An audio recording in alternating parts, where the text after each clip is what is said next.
à l'école des majordomes pour millionnaires chinois. Envoyé spécial à Chengdu.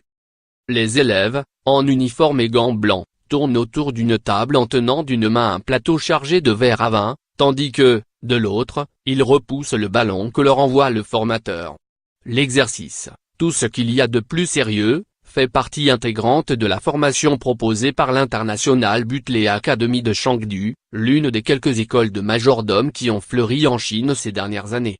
Les 9 membres du stage s'entraînent ensuite à dresser une table de dîner impeccable, ils mesurent l'écart entre les couverts à l'aide d'une règle, vérifient que les verres en cristal sont parfaitement transparents ou que les mèches des bougies des chandeliers ont été préalablement noircies dans la journée pour faciliter l'allumage.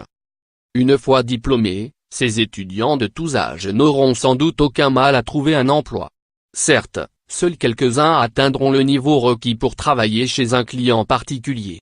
Mais les autres feront fructifier leurs compétences dans un hôtel ou un restaurant huppé ou au sein d'une société immobilière. Elles sont en effet de plus en plus nombreuses à proposer des prestations haut de gamme aux locataires de luxueuses résidences.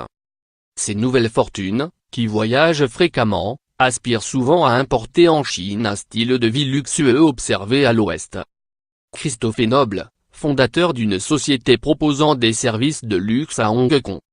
À bientôt 40 ans, Fuqian, qui a passé près de 20 ans comme cadre dans l'armée avant d'être victime des réductions d'effectifs, a eu l'idée de tenter sa chance en découvrant la série télévisée à succès Do Anton.